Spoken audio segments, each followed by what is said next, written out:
السلام عليكم ورحمة الله وبركاته. الحمد لله رب العالمين، والصلاة والسلام على سيدنا محمد صلى الله عليه وسلم أشرف المرسلين وعلى آله الطيبين وأصحابه الطاهرين، أما بعد.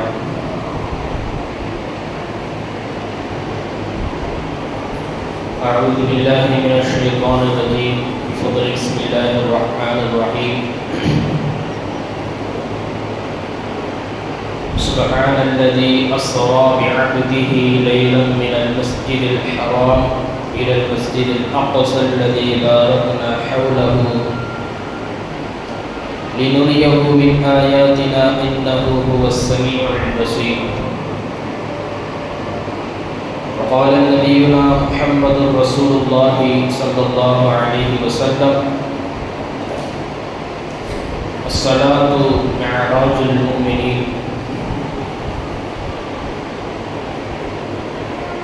صدق رسول الله صلى الله عليه وسلم.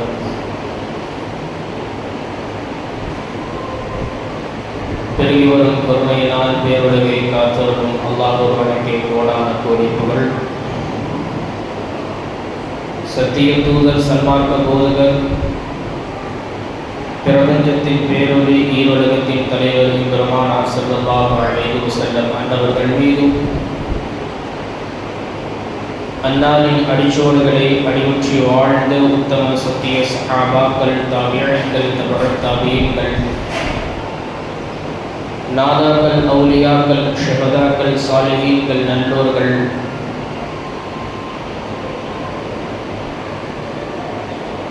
புனிதமான மாதத்தில், புனிதமான இடத்தில், புனிதமான ஒரு இரவில் வீற்றிருக்கிற நம் அனைவர் மீதும் அல்லாஹுடைய அருளும் கருணையும் என்றென்றும் நின்று நிலவட்டுமாக. ஆமீன்.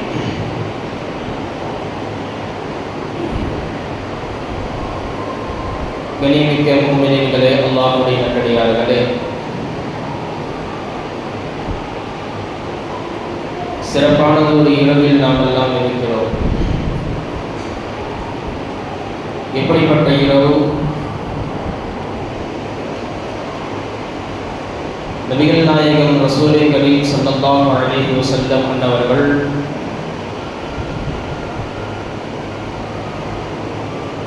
இவ்வுலகத்தில் இருந்து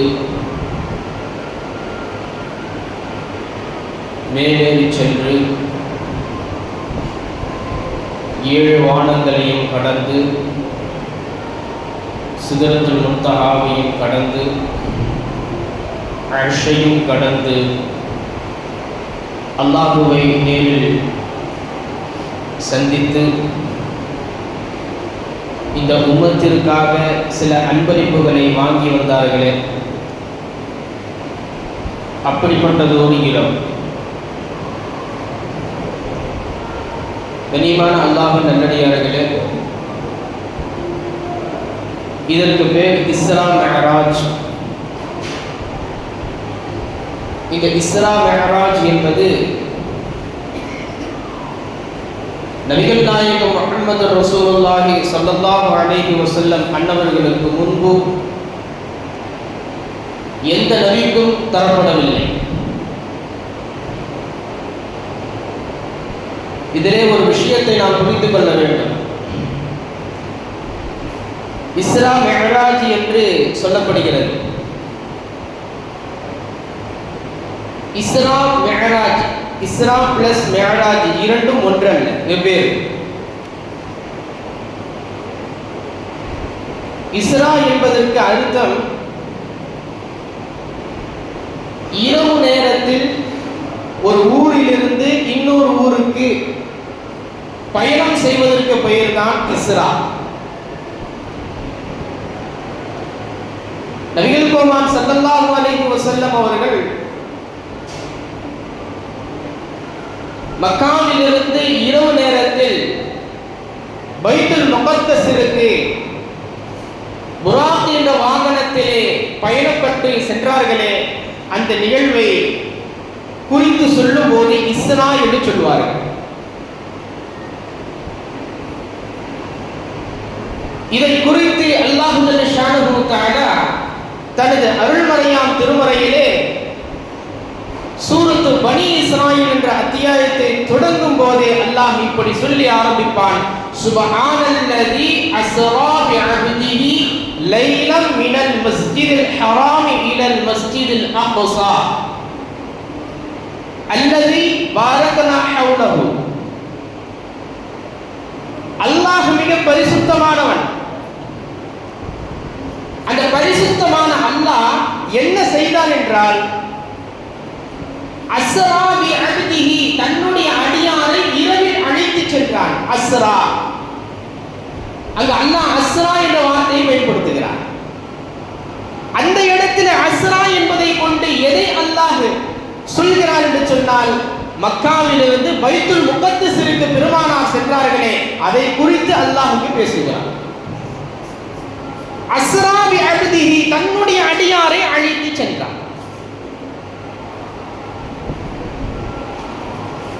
லைலன் மினல் மஸ்ஜிதில் ஹராமி இலல் மஸ்ஜிதில் அக்ஸா, இரவு நேரத்தில், லைலன் இரவு நேரத்தில்,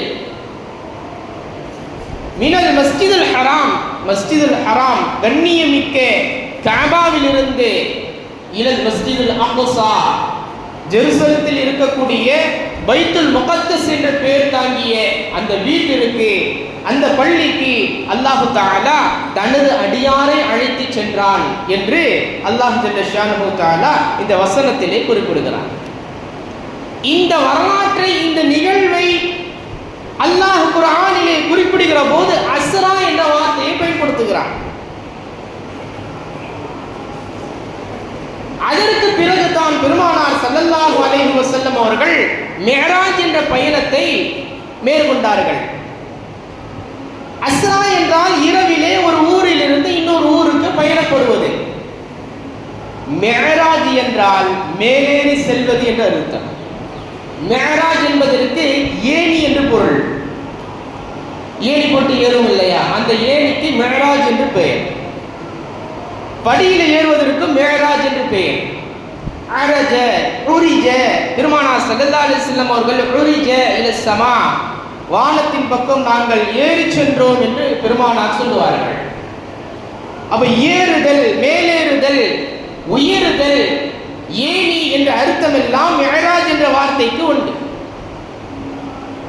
கண்ணியமான அல்லாஹ்வின் நல்லடியார்களே, இந்த அஸ்ரா என்ற வார்த்தை தாங்கி இருக்கக்கூடிய அந்த நிகழ்வு நபிகள் கோமான் ஸல்லல்லாஹு அலைஹி வஸல்லம் அன்னவர்களுக்கும் நடந்திருக்கிறது. மற்ற குறிப்பிட்ட சில நபிமார்களும் அஸ்ரா செய்திருக்கிறார்கள். மிஅராஜ் செய்யல. மிஅராஜ் பெருமானாருக்கு மட்டும் சொந்தம். மற்ற நபிமார்கள் மிஅராஜ் செல்லவில்லை, அஸ்ரா இரவில் பயணப்பட்டு சென்றிருக்கிறார்கள். லூத் அலைஹிஸ்ஸலாம் அவர்களை குறித்து குர்ஆன் சொல்லும். லூத் அலைஹிஸ்ஸலாம் அவர்களே சமூகத்தினர் லிவாத்தத் வேலையில் ஈடுபட்டார்கள். லிவாத்தத்னா என்ன? ஓரினை சேர்க்கை. ஒரு ஆணிடத்தில் செல்லக்கூடிய கேவலமான ஒரு செயல். அந்த சமூகத்தினர் அப்படிப்பட்ட மோசமான ஒரு காரியத்தில் ஈடுபட்டார்கள். அந்த செயலை விட்டும் அவர்களை பாதுகாக்க வேண்டும், சீர்திருத்தம் செய்ய வேண்டும். எனவே அல்லாஹ் லூத் அலைஹிஸ்ஸலாம் அவர்களை அந்த சமூகத்திற்கு சீர்திருத்தவாதியாக அனுப்பினார். அதனால்தான் அவங்களுக்கு பேரு லூத், லிவாத்தத். லூத் சமூகத்திற்கு அனுப்பப்பட்ட, லிவாத்தத் செய்யக்கூடிய, ஓரின சேர்க்கை செய்யக்கூடிய அந்த சமூகத்திற்கு நபியாக அனுப்பப்பட்ட காரணத்தினால் அந்த நபிக்கு பேரு லூத் என்ற பெயரே வந்தது. லூத் என்றால் லூத் சமூகத்திற்கு அனுப்பப்பட்ட நபி என்பதை குறிப்பிடுவதற்கு லூத் என்ற பெயர். அந்த சமூகத்தினரை திருத்துவதற்காக அல்லாஹ் அனுப்பினான். ஆனால் அவர்கள் வரம்பு மீறி நடந்தார்கள். நபியின் சொல்லை கேட்கவில்லை. நபியின் சொல்லை கேட்கவில்லை. தன் இஷ்டத்திற்கு நீ என்ன சொல்றது, நான் என்ன கேட்கிறது என்ற ஒரு தலைக்கணத்தில் அவர்கள் ஆடினார்கள். ஒரு கட்டத்தில் அல்லாஹ் எதை முடிவு செய்தான் என்றால், அந்த ஊரையே அந்த சமூகத்தை அழிக்க முடிவு செய்தார். அந்த சமயத்திலே அல்லாஹ் ஜல்ல தஆலா தன்னுடைய தூதர்களான மலக்குமார்களை லூத் நபியிடம் அனுப்பி லூத் நபியையும் அவரை ஈமான் கொண்ட சமூகத்தினரும் இரவில் அவர்களை ஊரை விட்டு வெளியே செல்ல சொல்லுங்கள், ஏனென்றால் அந்த ஊரை நான் அழிக்கப் போகிறேன் என்று அல்லாஹ் சொன்னார். அப்ப லூத் அலைஹிஸ்ஸலாம் அவர்களும் அவர்களுடைய சமூகத்தினரும் இரவிலே பயணப்பட்டார்கள். அதை அல்லாஹ் குர்ஆனிலே சொல்கிற போது அஸ்ரி பிஅஹலிக என்ற வார்த்தையை பயன்படுத்துவான். லூத் அலைஹிஸ்ஸலாம் அவர்களும் இஸ்ரா சென்றிருக்கிறார்கள். அந்த இஸ்ராவிலும் நபி ஸல்லல்லாஹு அலைஹி வஸல்லம் அவர்கள் மக்காவிலிருந்து பைத்துல் மக்திஸிற்கு செல்லும் வழியில் பல காட்சிகளை பார்த்தார்கள் அல்லவா? அது போன்று லூத் அலைஹிஸ்ஸலாம் அவர்கள் எந்த ஊரில் தங்கி இருந்தார்களோ அந்த ஊரை விட்டும் இரவோடு இரவாக புறப்பட்டு செல்லும் போது அந்த இஸ்ராவில் பல காட்சிகளை அல்லாஹ் அவர்களுக்கு காண்பித்தான். அதுல ஒரு காட்சி பதிவு செய்யறாங்க தஃப்சீர்ல. லூத் அலைஹிஸ்ஸலாம் அவர்களும் அவர்களை ஈமான் கொண்ட சமூகத்தினரும் அந்த ஊரை விட்டு புறப்பட்டு போயிட்டாங்க. போய் கொஞ்ச தூரம் போய் திரும்பி பார்க்குறாங்க. அவங்க மனைவி லூத் நபியின் மனைவி அந்த மலக்குமார்கள் வந்து சொல்லும் போதே சொன்னார்கள், நீங்களும் உங்களை ஈமான் கொண்ட சகோதரர்கள் உங்களை ஈமான் கொண்ட மக்கள் மாத்திரம் செல்லுங்கள், உங்க மனைவியை அங்கே விட்டுருங்கன்றாங்க. ஏன் மனைவியை கூட்டு போவேனா விட்டுருங்கன்னு சொன்னாங்கன்னா, அந்த மனைவி அந்த கயவர்களின் செயலுக்கு இணங்கி இருந்தாள். யாராவது அந்த செயலை செஞ்சாக்கா அவ தடுக்க மாட்டா, நல்லது தானே செஞ்சுட்டு போகட்டும் என்று அவர்கள் செய்கிற அந்த செயலுக்கு அவளும் உதவி ஒத்தாசை செய்தாள். எனவே அல்லாஹ் ஜல்லஷானஹு தஆலா மனைவி அங்கே விட்டுருங்க, அவளையும் சேர்த்து நான் அழிப்பேன் என்று அல்லாஹ் சொன்னான். சில கிலோமீட்டர் சென்றதற்கு பிறகு தன் ஊரை திரும்பி பார்க்கிறார்கள். அவருடைய மனைவியை பார்க்கிறார்கள். பார்த்தால் கல்லாக மாறி இருக்கிறார். லூத் அலைஹிஸ்ஸலாம் அவர்களுடைய மனைவி கல்லாக மாறி இருக்கிறார். இன்றைக்கும் அந்த ஊருக்கு சென்றால் சாக்ரடிஸ் என்ற நதி இருக்கிறது, அதுக்கு பக்கத்தில் ஒரு கல் இருக்கு. அந்த கல் யாருன்னாக்கா லூத் அலைஹிஸ்ஸலாமுடைய மனைவி. இப்படிப்பட்ட காட்சியெல்லாம் லூத் அலைஹிஸ்ஸலாம் அவர்கள் இஸ்ரா அந்த பயணத்தை தொடரும் போது பல காட்சிகளை அல்லாஹ் காண்பித்தான். அதில் இது ஒன்று. அதே போல மூசா அலைஹிஸ்ஸலாம் அவர்களும் இஸ்ரா பயணத்தை மேற்கொண்டார்கள். ஃபிரௌனுடைய அந்த ஆட்களும் மூசா அலைஹிஸ்ஸலாம் அவர்களையும் அவர்களுடைய கூட்டத்தாரை அழிக்க வேண்டும் என்று கங்கணம் கட்டி அவர்களை துரத்தி கொண்டு வருகிற போது இவர்கள் இரவோடு இரவாக தானும் தன்னை ஈமான் கொண்ட மக்களையும் அழைத்துக் கொண்டு கடலுக்கிட்ட வந்தார். அந்த நிகழ்வை எல்லாம் அல்லாஹ் குர்ஆனிலே பதிவு செய்திருக்கிறார். அந்த நிகழ்வை குறித்து சொல்கிற போது இது இரவில் நடந்தது. எனவே மூசா அலைஹிஸ்ஸலாம் அவர்களுக்கும் இஸ்ரா உண்டு, லூத் அலைஹிஸ்ஸலாம் அவர்களுக்கும் இஸ்ரா உண்டு. அதே போல இப்ராஹிம் அலைஹிஸ்ஸலாம் அவர்களும் இஸ்ரா பயணத்தை மேற்கொண்டிருக்கிறார்கள். அவர்கள் கொண்ட இஸ்ரா பயணம் என்பது ஆன்மீக பயணம். இப்ராஹிம் அலைஹிஸ்ஸலாம் அவர்கள் சொன்னார்கள், நான் என் ரப் அளவில் செல்கிறேன் என்றார்கள். நான் என் ரப்பை காண செல்கிறேன். இப்ராஹிம் அலைஹிஸ்ஸலாம் அவர்கள் நான் என் ரப்பை காண செல்கிறேன் என்று சொன்னார்கள். அது ஆன்மீக பயணம், உடலோடு செல்லவில்லை, உள்ரங்கத்தோடு அல்லாஹ்வோடு இணைந்தார்கள். தன் உள்ளத்தை அல்லாஹ்வோடு பேசுவதற்கு தயாராக்கி வைத்தார்கள். அல்லாஹ் இப்ராஹிம் அலைஹிஸ்ஸலாம் அவர்களுக்கு மலக்கூத்து ஸமாவாத்தி வல் அர்ள், அல்லாஹ் சொன்னான் இப்ராஹிம் அலைஹிஸ்ஸலாம் அவர்களுக்கு மலக்கூத்து ஸமாவாத்தி வல் அர்ள், பிரமாண்டமான காட்சிகளை நாம் காண்பித்தோம்.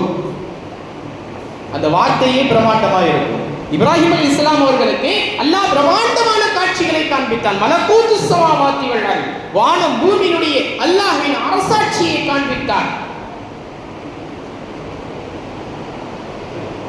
அதைவிட சிறந்ததுதான் நபிமார்கள் செய்த அந்த இஸ்ராவை விட நபிகள் கோமான் ஸல்லல்லாஹு அலைஹி வஸல்லம் அவர்கள் செய்தார்களே இஸ்ரா மிஅராஜ், அது சிறப்பிற்குரியது, மாண்பிற்குரியது. சரி, இது இஸ்ரா மிஅராஜ் ஏன் ஏற்பட்டது, எதனால் ஏற்பட்டது, காரணம் தேவை. இமாம்கள் பல விளக்கங்களை பல காரணங்களை அடுக்கிக் கொண்டே செல்வார்கள்.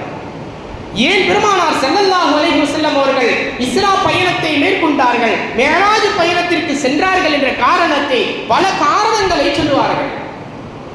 அதிலே ஒரு காரணம், பெருமானார் ஸல்லல்லாஹு அலைஹி வஸல்லம் அவர்கள் பூமியில் இருந்து 7 வானத்தை கடந்து செல்வதற்கு காரணம் என்ன தெரியுமா? ஒரு அறிஞர் பெருமகனாரிடத்தில் இப்படிப்பட்ட ஒரு கேள்வி கேட்கப்பட்டது. என்ன கேள்வி? மூசா நபியிடத்தில் அல்லாஹ் எப்படி பேசினானோ அந்த மாதிரி வஹீயின் மூலமாக, இல்ஹாமின் உதிப்பின் மூலமாக, இறை ஞானத்தின் மூலமாக அல்லாஹ் ஜல்ல ஷானஹு தஆலா நபிகள் கோமான் ஸல்லல்லாஹு அலைஹி வஸல்லம் அவர்களிடத்தில் அல்லாஹ் பேசிக்கொண்டுதானே இருக்கிறான், பிறகு எதற்கு மிஅராஜ் என்ற கேள்வி கேட்கப்பட்டது. மூசா நபிக்கு அல்லாஹ் பேசினா இல்லையா, நேரடியா பேசினா இல்லையா? வகல்லம் அல்லாஹ் மூசா தக்லீமா, மூசா நபியிடத்தில் அல்லாஹ் பேசினான் அல்லவா? அதுபோல் பெருமானார் ஸல்லல்லாஹு அலைஹி வஸல்லம் அவர்களிடத்திலே அல்லாஹ் பேசினான், வஹீயின் மூலமாக பேசினான், இல்ஹாமின் மூலமாக பேசினானே. இது போராதா, எதற்கு அல்லாஹ் மிஅராஜ் பயணத்தை ஏற்பாடு செய்யணும் என்று ஒரு அறிஞர் பெருமகனாரிடத்திலே கேட்கப்பட்டது. அதற்கு அவர்கள் விளக்கம் சொன்னார்கள். அல்லாஹு தஆலா வானங்களையும் பூமியையும் படைச்சான். வானத்தை படைச்சி அந்த வானத்துல மலக்குமார்களை யார் ஒப்புனான்? பூமியை படைச்சி பூமி முழுக்க ஜின்களாலும் மனிதர்களாலும் நிரப்பினான். வானத்தில் உள்ள மலக்குமார்கள் அனைவரும் லா யஸூனல்லாஹு மா அமரஹு, அல்லாஹ் எதை கட்டளை இடுகிறானோ அதற்கு மாறு செய்ய மாட்டார்கள். இஃபஅலூன மா துமரூன், அவர்களுக்கு எவை கட்டளையிடப்படுகிறதோ, எவை ஏவப்படுகிறதோ அதை மாத்திரம் செய்வார்கள், அதற்கு மாற்றம் செய்ய மாட்டார்கள். அப்படிப்பட்ட நல்லடியார்கள் மலக்குமார்கள். அந்த மலக்குமார்களால் அல்லாஹ் வானங்களை நிரப்பினான். பூமியில மனிதர்களால் நிரப்பினான், ஜின்களால் நிரப்பினான். மனிதர்களும் ஜின்களும் யார்? பாவம் செய்யக்கூடியவர்கள், பாவிகள்.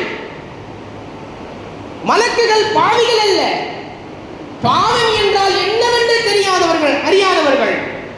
ஆனால் மனிதர்கள் அப்படி அல்ல, பாவம் செய்யக்கூடியவர்கள். ஜின்கள் அப்படி அல்ல, மூர்க்கத்தனம் கொண்டவர்கள். இதனால பூமியை விட வானம் சிறப்பானதா மாறிடுச்சு. ஏன்? வானம் முழுக்க மலக்குகள் இருக்கிறாங்க, பாவமே செய்யாதவர்கள். பூமி முழுக்க மனிதர்களும் ஜின்களும் இருக்கிறாங்க, பாவிகள். அதனால பூமியை விட வானம் சிறந்ததாக மாறிடுச்சு. இப்படி இருக்கும்போது வானம் பூமியை பார்த்து சொன்னதாம், இதோ பார் பூமியே, எங்கள்கிட்ட யார் இருக்கிறா தெரியுமா? மலக்குமார்கள் இருக்கிறார்கள். ஓன்ட்ட யார் இருக்கிறா தெரியுமா? ஜின்களும் மனிதர்களும் இருக்கிறார்கள். எங்கள்கிட்ட இருக்கக்கூடிய வானவர்கள் பாவம் செய்ய மாட்டார்கள், பாவமற்றவர்கள். உன்னிடத்தில் இருக்கக்கூடிய ஜின்களும் மனிதர்களும் பாவம் அளிப்பவர்கள், பாவிகள் என்று பூமியை கொஞ்சம் தரம் தாழ்த்தியும் தங்களை வானம் தன்னை தரம் உயர்த்தியும் பேசியது.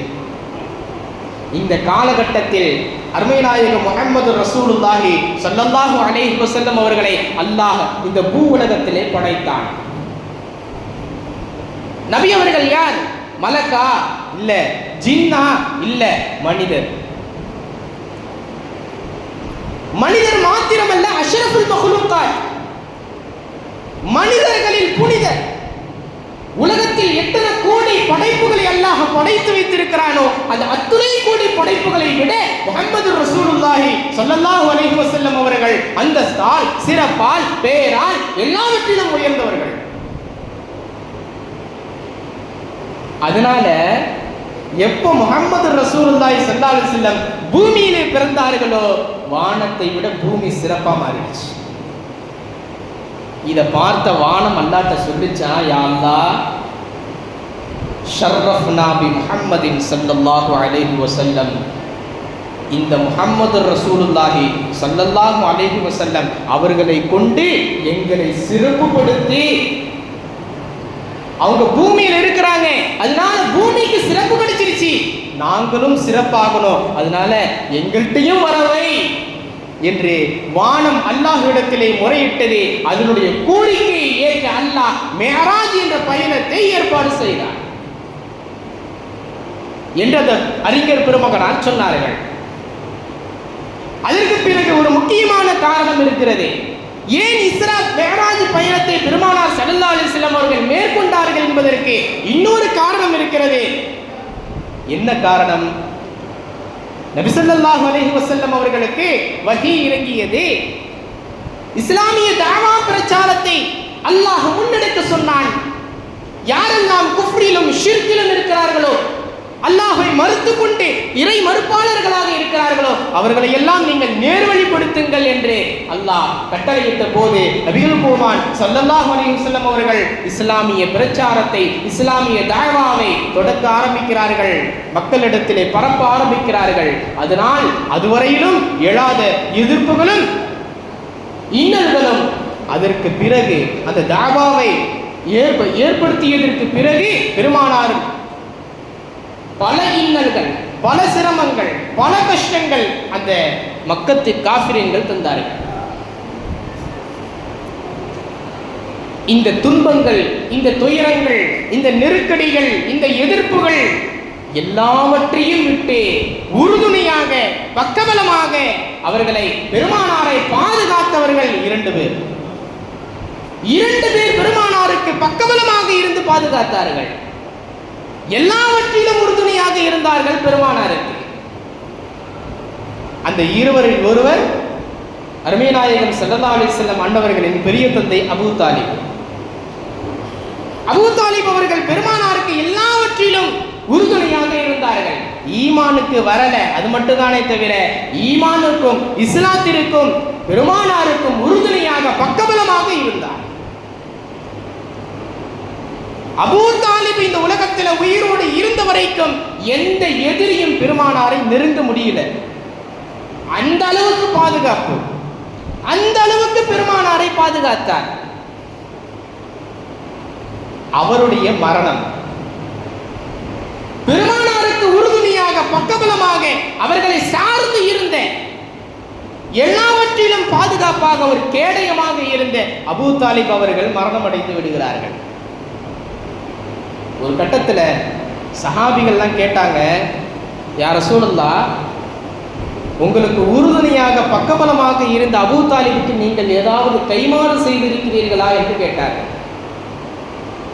எதிரிகளுடைய எதிர்ப்பை விட்டு உங்களை பாதுகாத்தார் இல்லையா, உங்களுக்கு பல வகையிலும் உறுதுணையாக இருந்தார் இல்லையா, அவருக்கு நீங்கள் என்ன கைமாறு செய்திருக்கிறீர்கள் என்று சஹாபாக்கள் பெருமானாரிடத்திலே கேட்ட பொழுது நபி ஸல்லல்லாஹு அலைஹி வஸல்லம் அவர்கள் சொன்னார்கள், ஆம், நான் அவருக்கு கைமாறு செய்திருக்கிறேன். என்ன கைமாறு தெரியுமா?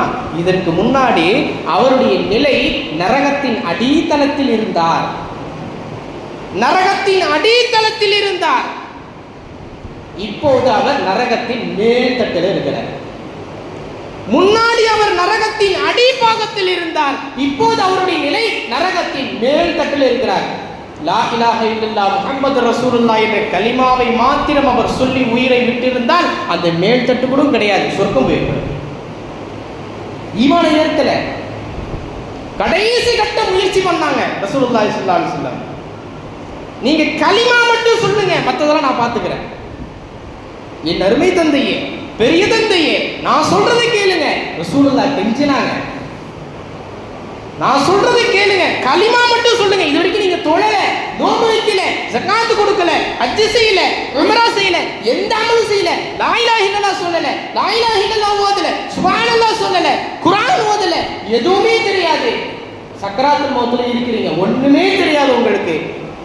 ஒரே ஒரு வார்த்தை லா இலாஹ இல்லல்லாஹ் சொல்லிடுங்க, நான் பார்த்துக்கிறேன், மற்றதெல்லாம் நான் பார்த்துக்கிறேன். அவர் கடைசியா சொல்லிட்டு மௌத்தா போனார். என்ன சொன்னார் தெரியுமா? நான் இப்போ கலிமா சொல்லிட்டு மௌத்தாயிடுவேன், நான் கலிமா சொல்லிட்டு மௌத்தாயிட்டா என்னுடைய குடும்பத்தார்கள், என்னுடைய நண்பர்கள் என்னை எப்படி பேசுவாங்க தெரியுமா? போய் சின்ன பையன் சொல்றதை கேட்டுட்டு மூத்தா போயிட்டாரு, என்னை ஏளனமாக பேசுவார்கள், என்னை கிண்டல் செய்வார்கள், என்னை கேவலப்படுத்துவார்கள், அதற்கு நான் ஆளாக மாட்டேன். என்னுடைய மூதாதையர்கள் எனக்கு எதை கற்பித்து தந்தார்களோ அந்த மார்க்கத்திலே நான் மூத்தா போறேன்ட்டு போயிட்டேன். ஸல்லல்லாஹு அலைஹி வஸல்லம் அவர்கள் வேதனைப்பட்டார்கள். ஒரு லா இலாஹ இல்லல்லாஹ் சொல்லியிருந்தா அவர் சொர்க்கம் போயிருப்பார். இப்ப நரகத்தின் மேல் தட்டில் இருக்கிறார், அது பெரிய விஷயம் இல்லை. மேல் தட்டில் இருந்தால் என்ன அர்த்தம் தெரியுமா?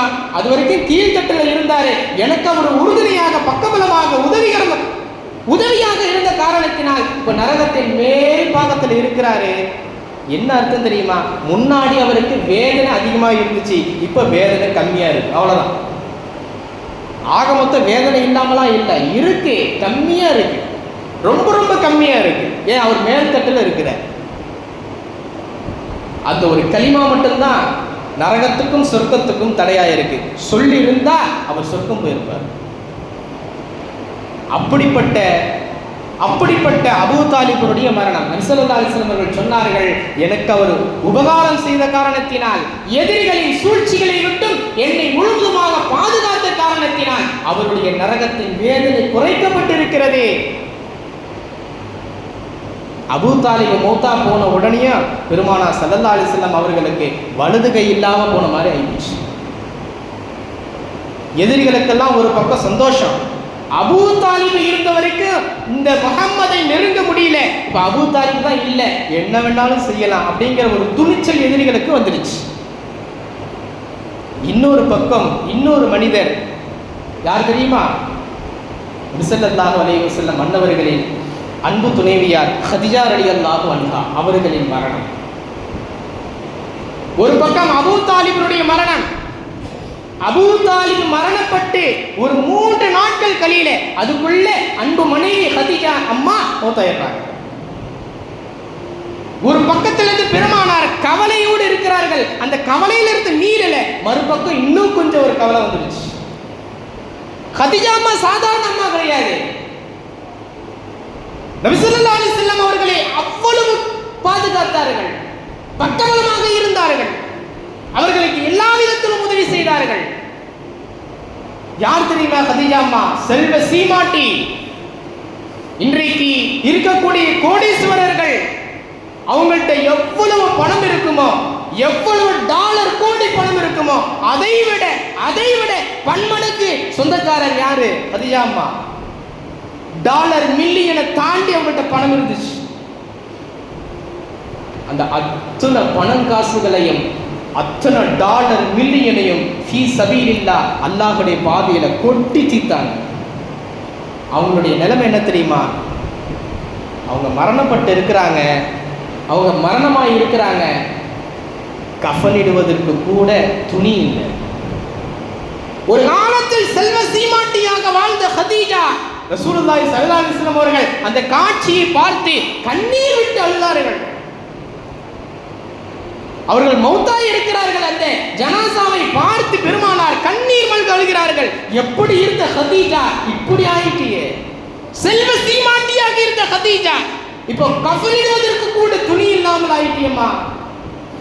கண்ணீர் விட்டு அழுதார்கள். ஏன் அப்படி ஆனார்கள் தெரியுமா? தன்னுடைய பொருளாதாரத்தை, தன்னுடைய காசு பணம் அனைத்தையும் பெருமானாருக்காக வேண்டி கொட்டி தீர்த்தார்கள். ஹிரா குகையில நபி ஸல்லல்லாஹு அலைஹி வஸல்லம் அவர்கள் தன்னை தனிமைப்படுத்தி கொண்டு அல்லாஹ்வை வணங்கி கொண்டிருந்தார்கள். அதுவரைக்கும் ஜிப்ரீல் வரல, அதுவரைக்கும் இக்ரான்னு சொல்லல. அதுக்கு பிறகு ஒரு நாள் பெருமானார் இடத்திலே தனிமையில் இருக்கிற போது ஜிப்ரீல் அலைஹிஸ்ஸலாம் அவர்கள் வந்தார்கள். வந்து சொன்னாங்க, இக்ரான்னு சொன்னாங்க, ஓதுங்கன்னு சொன்னாங்க. எனக்கு ஓத தெரியாதுன்னாங்க. 3 தடவை கட்டி அணைத்தார்கள். அதனுடைய தாக்கம் பெருமானாரால் தாங்க முடியல. ஏன்? ஆரம்பமா அப்பதான் கட்டி பிடிக்கப்படுது. அது சாதாரண கட்டிப்பிடிப்பல்ல, அது சாதாரண கட்டிப்பிடிப்பல்ல, அது ஆன்மீகம், ரூஹானியத்தான உள்ரங்கத்தால் இணையக்கூடிய ஒரு நிலை. அது கட்டி பிடித்த பிறகுதான் ஜிப்ரீல் அலைஹிஸ்ஸலாம் அவர்களின் உள்ளத்தில் இருந்து இறை ஞானம் என்ற ஒளி பெருமானாருடைய உள்ளத்தில் பாய்ச்சப்பட்டது. பரவாயில்லையா, பழக்கப்பட்டா பரவாயில்ல. ரசூலுல்லாஹ்வுக்கு அது பழகி இருந்தா பரவாயில்ல, ஒன்றும் தெரிஞ்சிருக்காது. ஆரம்பமா அப்பதான் கட்டி அணைக்கிறாங்க. அதனுடைய நூல், அதனுடைய பயங்கரம் ரசூலுல்லாஹ்வுக்கு தாங்கல. நடுநடுங்கிட்டாங்க, பயந்துட்டாங்க. எனக்கு இன்னமும் ஆயிடுச்சு, எனக்கு ஏதோ ஆயிடுச்சு, நான் அவ்வளவுதான், முடிஞ்சிட்டேன், மௌத்து நிலைக்கு போயிட்டேன் ரசூலுல்லாஹ் முடிவு பண்ணிட்டாங்க. அவ்வளவுதான், நான் இருக்க மாட்டேன், மௌத்தாயிடுவேன், இறுதிக்கட்ட நிலைக்கு நான் வந்து விட்டேன் என்று பெருமானார் முடிவு செஞ்சுட்டாங்க. நேராக வந்தார்கள். அன்னை ஹதீஜா ரலியல்லாஹு அவங்க வீட்டுக்கு வர்றாங்க. ஜம்மிலூனி ஜம்மிலூனி ஜம்மிலூனி, ஏ ஹதீஜா என்னை போர்த்து, எனக்கு குளிரா இருக்கு, இது தாங்கல, பயமா இருக்கு, திடுக்கமா இருக்கு. ஹதீஜா நாயகி புரிஞ்சுக்கிட்டாங்க, எதையோ பார்த்து இவங்க பயந்து இருக்கிறாங்க என்று சொல்லி போர்வை எடுத்து பெருமானாரின் மீது போர்த்தி விட்டு சொன்னார்கள், வல்லாஹி வல்லாஹி லா யுஹ்ஸிகல்லாஹு அபதா யா ரசூலல்லாஹ், உங்களை அல்லாஹ் ஒருபோதும் கேவலப்படுத்த மாட்டான். நீங்க அப்படிலாம் சொல்லாதீங்க, திடுக்கமா இருக்குன்னு சொல்லாதீங்க, எனக்கு என்னமோ ஆயிடுச்சுன்னு சொல்லாதீங்க, ஒருபோதும் நீங்கள் அல்லாஹ் உங்களை கேவலப்படுத்த மாட்டான் என்று சொல்லிட்டு சொன்னாங்க. அல்லாஹ் ஏன் உங்களை கேவலப்படுத்த மாட்டான் தெரியுமா? லதஸிலுர் ரஹீமே, உறவுகளோடு இணைந்திருக்கிறீர்கள், உறவுகளோடு இணைந்திருக்கிறீர்கள். வதஸ்துகுல் ஹதீஸ, உண்மையை பேசுகிறீர்கள். வாழ்க்கையில உங்க வாயிலிருந்து ஒரு தடவை கூட விளையாட்டுக்கு கூட போய் வந்ததில்லை, உண்மை பேசுறீங்க, உண்மையாளராக இருக்கிறீர்கள்.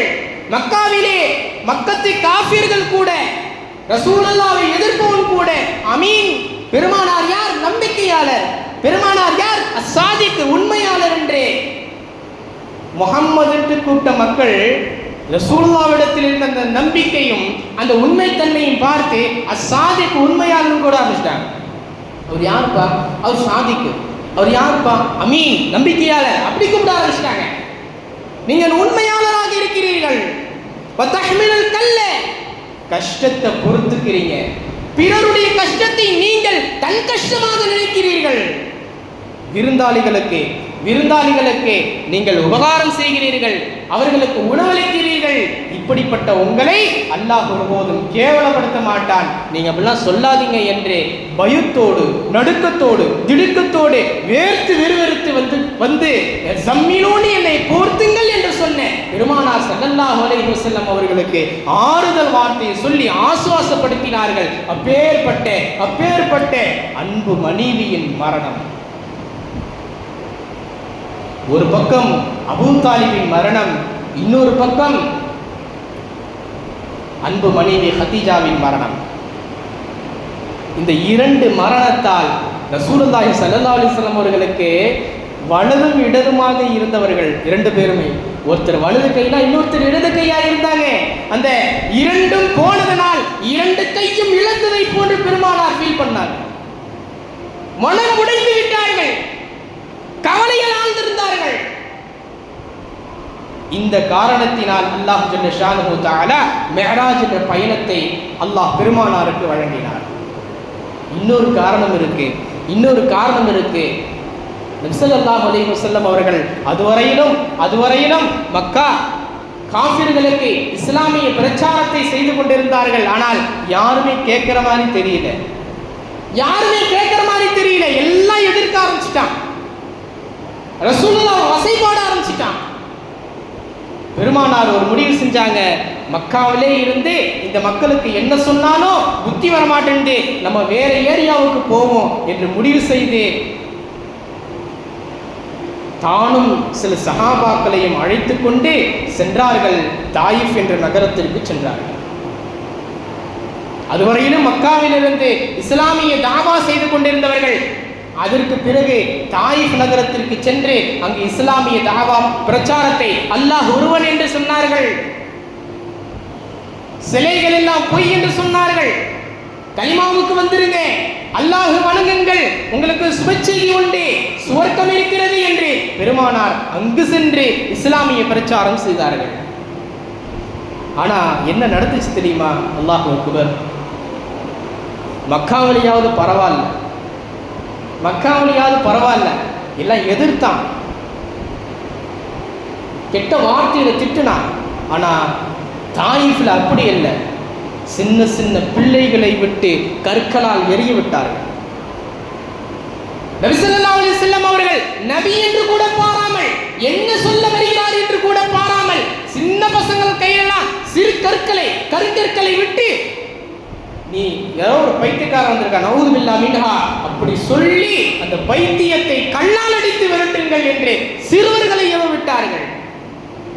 சில பேர் கல்லால் அடித்தார்கள் மாத்திரமல்ல, சொல்லாலும் வசைபாடினார்கள், சொல்லால் திட்டினார்கள். எந்த அளவுக்கு என்றால் அல்லாஹு அக்பர், அவர்களுடைய மேனியில் இருந்து ரத்தம் தாரை தாரையாக ஓடுகிறது. கல்லடி பட்டதால், சாரை மாறியான கல்லடி. இந்த நிகழ்வை பார்த்து பெருமானார் ஸல்லல்லாஹு அலைஹி வஸல்லம் அவர்கள் ஆல்ரெடி கவலையில தான் இருந்தாங்க. இந்த நிகழ்வுக்கு பிறகு மனசு உடைஞ்சிட்டாங்க. எந்த அளவுக்குன்னா, தன்னுடைய பலவீனத்தை அல்லாஹ்விடத்தில் வெளிப்படுத்தினாங்க. யா அல்லாஹ், என்னுடைய சக்திக்கு உட்பட்டு நான் இந்த வேலை செஞ்சேன், என்னுடைய சக்திக்கு உட்பட்டு நான் இந்த காரியத்தில் ஈடுபட்டேன். ஆனால் என்னால் இவர்களுக்கு இஸ்லாத்தை முழுமையாக சேர்ப்பிக்க முடியல. இவ்வளோ அவமானப்படுத்திட்டாங்க, இவ்வளோ கேவலப்படுத்திட்டாங்க, இவ்வளோ என்ன ரணகலமாக்கிட்டாங்க, ரத்தம் வடிய வச்சுட்டாங்க. இதுதான் என்னுடைய சக்தி. யா அல்லாஹ், என்னை மன்னிச்சிடறா அல்லான்ட்டு அல்லாஹ்விடத்தில் மன்னிப்பு கேட்டாங்க. என்னால் முழுமையாக இஸ்லாமிய தீனை பரப்ப முடியவில்லையே, நான் பலவீனப்பட்டு விட்டேனே. யா அல்லாஹ், அதுக்காக என்னை குற்றம் பிடிச்சிடாதே, நான் பலவீனமான மனுஷன் என்று தன்னுடைய இயலாமை அல்லாஹ்விடத்திலே வெளிப்படுத்தினார்கள். அல்லாஹ் சும்மா விடுவானா? ரோஷக்காரர் அல்லாஹ் மேராஜ் பயணத்தை ஏற்பாடு செய்தான். எப்படிப்பட்ட மேராஜ் தெரியுமா? இந்த உலகத்தில் யாருக்கும் தராத மிகப்பெரிய உன்னதமான அந்தஸ்தை அல்லாஹ் பெருமானாருக்கு வழங்கினான். எந்த மலக்கும் பார்த்திருக்க முடியாது, எந்த நபியும் பார்த்திருக்க முடியாது, எந்த ஜீவராசியும் பார்த்திருக்க முடியாது, எந்த படைப்பும் பார்த்திருக்க முடியாது. யாரும் பார்க்காத ஒரு உன்னதமான இடத்தை நீங்கள் மாத்திரம்தான் பார்க்க முடியும். அப்படிப்பட்ட உன்னதமான இடத்திற்கு அல்லாஹ் ஜல்ல ஷானஹு தஆலா அழைத்து சென்றார். கண்ணியமான அல்லாஹ்வின் நல்லடியார்களே, இந்த பயணத்தில் பெருமானார் ஸல்லல்லாஹு அலைஹி வஸல்லம் அவர்களுக்கு அல்லாஹ் ஏற்படுத்தியது, ஒரு பக்கம் அவர்கள் உள்ளத்தால் உடைந்திருக்கிறார்கள் அல்லவா, அந்த கவலையை போக்கணும், அவர்களுடைய கவலையை போக்கணும், அவர்களை உற்சாகப்படுத்தணும், அவர்களுக்கு ஆறுதல் சொல்லணும், ஏற்பட்ட கஷ்டங்கள் எல்லாவற்றையும் துடைத்தெறியணும். இரண்டாவது விஷயம் யாரும் பார்க்காத மலக்கூத்து சமாவாத்தி வல் அர்த், அல்லாஹ்வுடைய அத்தாட்சிகள் என்னென்னவெல்லாம் இருக்கின்றனவோ, எந்த கண்ணும் கண்டிராதே, எந்த காதும் கேட்டிராதே, எந்த உள்ளமும் கற்பனை செய்துவிட முடியாத உன்னதமான இடத்தை பெருமானாருக்கு காட்ட வேண்டும் என்பதற்காக அல்லாஹ் ஜல்ல ஷானஹு தஆலா இந்த மிஅராஜ் பயணத்தை ஏற்பாடு செய்தார். சுப்ஹானல்லதி அஸ்ரா பிஅப்திஹி லைலன் மினல் மஸ்ஜிதில் ஹராம் இலல் மஸ்ஜிதில் அக்ஸா அல்லதி பாரக்னா ஹவ்லஹு என்ற அந்த ஆயத்தில் அல்லாஹ் சொல்வான், ஏன் இஸ்ராவை நான் ஏற்படுத்தினேன் தெரியுமா? லி நுரியஹு மின் ஆயாத்தினா, நம்முடைய அத்தாட்சிகளை அவருக்கு காண்பிக்கணும். இங்க அல்லாஹ் ரெண்டு இடத்துல ரெண்டு விதமா சொல்றான். லி நுரியஹு மின் ஆயாத்தினா, நம்முடைய அத்தாட்சிகளை காண்பிக்கணும் என்று அல்லாஹ் இந்த வசனத்தில் சொல்கிறான் இல்லையா? இதனுடைய அர்த்தம், மக்காவில் இருந்து பைத்துல் முகத்தஸ் வரை இடையிலே நடந்த பல நிகழ்வுகளை, பல அத்தாட்சிகளை பெருமானார் ஸல்லல்லாஹு அலைஹி வஸல்லம் அவர்கள் பார்த்தார்கள் இல்லையா? இதை குறித்து அல்லாஹ் சொல்கிறான், லி நுரியஹு மின் ஆயாத்தினா, நம்முடைய அத்தாட்சிகள். இன்னொரு வசனத்தில் அல்லாஹ் இப்படி சொல்றான், லக்கத் ரஆ மின் ஆயாத்தி ரப்பிஹில் குப்ரா. முஹம்மது ஸல்லல்லாஹு அலைஹி வஸல்லம் அவர்கள் தன் இரட்சகனை மிகப்பெரிய அத்தாட்சிகளை பார்த்தார்கள். மிகப்பெரிய அத்தாட்சிகள் என்று அல்லாஹ் சொல்றான். மிகப்பெரிய அத்தாட்சிகள். அல்லாஹ் எதை காட்டினா? பூமியிலிருந்து பைத்துல் முகத்தஸிலிருந்து 7 வானங்களை கடந்து சென்றார்கள் அல்லவா? அந்த 7 வானங்களில் எவ்வளவு பெரிய அத்தாட்சிகளை பார்த்திருப்பார்கள். 7 வானத்தை கடந்து சிதறத்துல் முன்தஹா, அங்கேயும் அத்தாட்சியை பார்த்திருப்பாங்க. அதை தாண்டி அர்ஷுக்கு போனார்களே, அர்ஷிலே என்ன? அத்தாட்சிகளை பார்த்திருப்பார்கள். அதை தாண்டி அல்லாஹ்வை பார்த்தார்களே, அது எவ்வளவு பெரிய அத்தாட்சி!